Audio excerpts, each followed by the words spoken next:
এই this is Raj, welcome to Cinebros. গতকালকে দমের ট্রেলার রিলিজ করা হয়েছে, বাট বিভিন্ন ব্যস্ততার কারণে গতকালকে আমার এই ট্রেলার নিয়ে কথা বলা হয়নি। Now let's watch it together. চলো দেখা যাক কেমন হয়েছে দমের ট্রেলার। Okay let's go. আপনি যখন একবার জন্মাইছেন হাই ফ্রেম। তখন আপনাকে মরতেই হবে। ইয়েস, আসলে জন্মের পরেই তো শুরু হয় দমের খেলা। আর মৃত্যুর যখন আপনি খুব কাছাকাছি, তখন দম ধরে রাখতে যেমন কষ্টের, দম একবারে ছাইরা দিতে আরো কষ্ট। এক্স্যাক্টলি।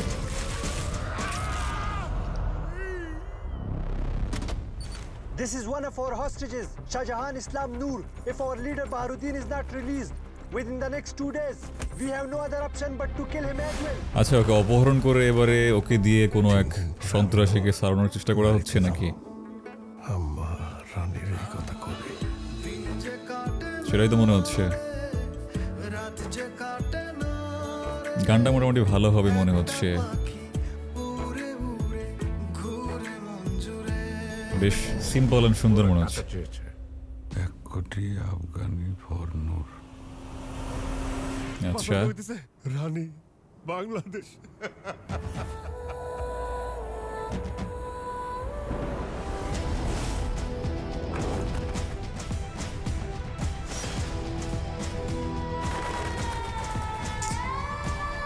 বেশ ইমোশনাল একটা জার্নি হতে চলেছে।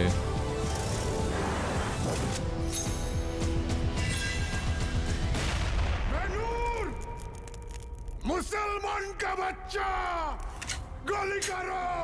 Let's go. Alright, so good. আমি মরতাছি না। শালার কি এক্সপ্রেশন।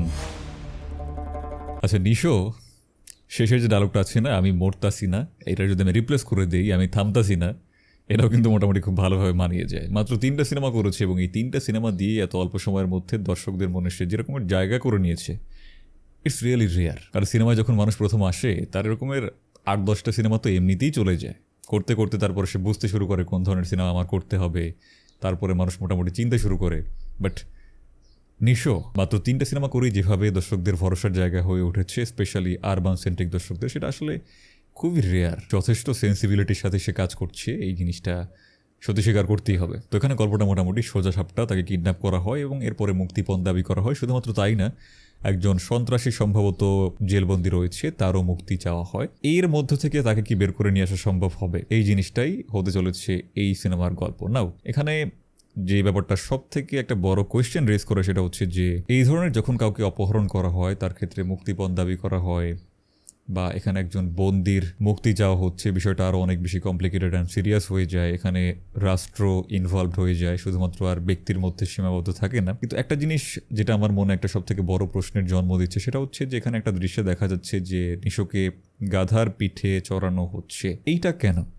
কোনো বন্দিকে এইভাবে টর্চার করা হচ্ছে এই অবধিও ঠিক আছে, বাট তাকে গাধার পিঠে যে চড়ানো হচ্ছে, এটা হচ্ছে মানুষকে হিউমিলিয়েট করার জন্য চড়ানো হয়। একটা লোককে অপহরণ করা হয়েছে, তার জন্য মুক্তিপণ চাওয়া হচ্ছে একজন বন্দির বিনিময়ে, বা তার মুক্তি দাবি করা হচ্ছে। বাট এত কিছুর পরে আলাদা করে তাকে আবার গাধার পিঠে কেন চড়ানো হবে, তাকে হিউমিলিয়েট কেন করা হবে? এটার জন্য তো একটা অন্য রকমের অ্যাঙ্গেলের প্রয়োজন হয়। সাধারণত কোনো গাদ্দারকে, কোনো বিশ্বাসঘাতককে হিউমিলিয়েট করার জন্য এই ধরনের কাজ করা হয়, বাট আফরান নিশো এখানে একজন সাধারণ বন্দি, তো তার সাথে কেন এই জিনিসটা করা হচ্ছে? এইটা হচ্ছে সব থেকে বড় প্রশ্ন আমার।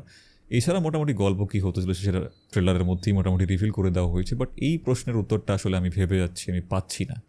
এইটার জন্য আমার অবশ্যই সিনেমাটা দেখতে হবে, দেখে তারপর আমি বুঝতে পারবো যে এই জিনিসটা আসলেই যথাযথ হয়েছে কি না, নাকি জাস্ট শুধুমাত্র গিমিকের জন্যই রেখে দেওয়া হয়েছে।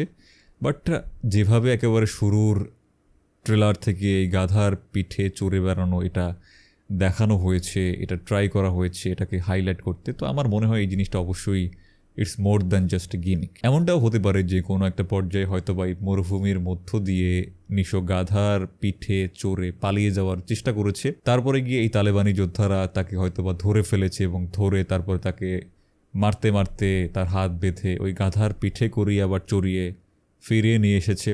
এরকম কিছু হতে পারে। যদি সেই জিনিসটা হয় তাহলে সেটা অনেক বেশি অর্গানিক হবে। বাট যদি এমনটা হয় যে তাকে জাস্ট ওইভাবে হিউমিলিয়েট করার জন্যই গাধার পিঠে চড়ানো হয়েছে, তাহলে সেই জিনিসটা এরকম একটা স্টোরির মধ্যে ঠিক কীভাবে ফিট হয় এই ব্যাপারে আমি আসলে এখনও পর্যন্ত সন্দিহান। লেটস সি কী হয় শেষমেশ। ট্রেলার নিয়ে আমার মেইন চ্যানেলও কথা বলবো, রিভিউ আমি করেছি। তোমরা যদি আরও ডিটেলে কথা শুনতে চাও তাহলে অবশ্যই আমার মেইন চ্যানেলটা ভিজিট করতে পারো। হ্যাঁ, অ্যাগেইন আবারও যেটা বলতে চাই সেটা হচ্ছে যে দম বাংলাদেশি সিনেমার স্ট্যান্ডার্ডকে আরও এক ধাপ সামনে নিয়ে গেল। এটা দর্শকদেরকে বলে দেবে যে হ্যাঁ, এটা আমাদের বাংলা সিনেমা, আমরা এটা করতে পারি। এই ধরনের বড় স্বপ্ন আমরাও দেখতে পারি। আমি দম দেখার জন্য খুবই এক্সাইটেড। তোমাদের কি মতামত কমেন্ট বক্সে অবশ্যই জানাও। যদি এই চ্যানেলে প্রথমবারের মতো হয়ে থাকে তাহলে অবশ্যই লাইক অ্যান্ড সাবস্ক্রাইব, একেবারে ফ্রি, কোনো টাকা পয়সা লাগে না, জাস্ট করে ফেললেই হয়। একটু বড় মনের পরিচয় দাও। দেখা হচ্ছে পরবর্তী ভিডিওতে। টিল দেন ভালো থাকো, সুস্থ থাকো।